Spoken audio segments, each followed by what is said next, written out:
I want you to do just a little exercise in imagination with me at the moment.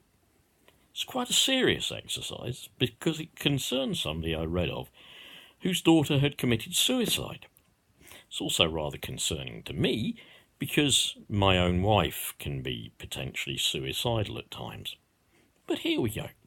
Let's put it in the context of this woman whose daughter committed suicide. Obviously, I'm not going to give any details.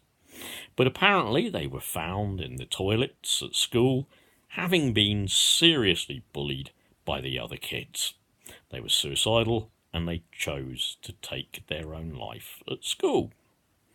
Now, the exercise is called Choose Between Two Things. It's called Imagine that you are on the government and you are making decisions about where to spend money, and somebody says to you that Lord so-and-so, his business really does need propping up. It's down to its last multi-billion pounds. Lord Hobnob, or whoever he is, employs so many workers that if we don't prop his business up, they'll all lose their jobs. And after all, Lord Hobnob couldn't really pay them redundancy because he's so poor, and it might mean having to sell the family home, to sell the castle somewhere in Scotland. Now, at the same time, of course, a conflicting bid for that money has come through from NHS Mental Health Services.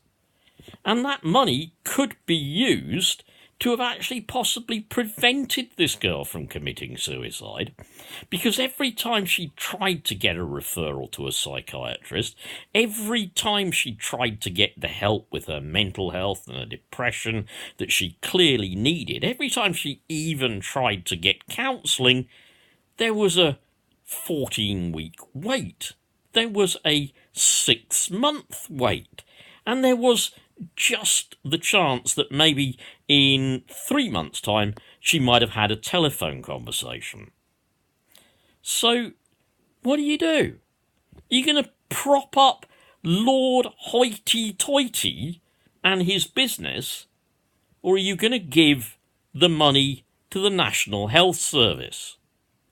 Now, Lord Hoity-Toity, you might think, is going to be a great moneymaker for this country. And he's going to make so many billions and it's all going to trickle down and everybody's going to get rich.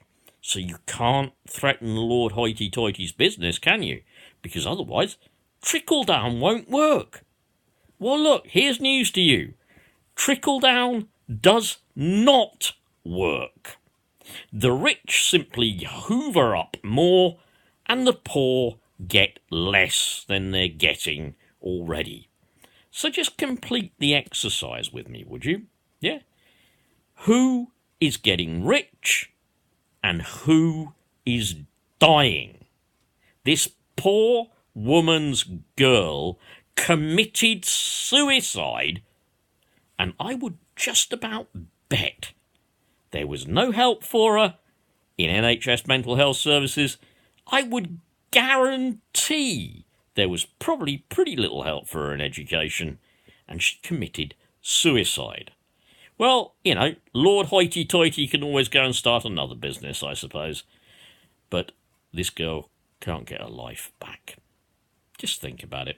That's the kind of decisions we're making today. Bye.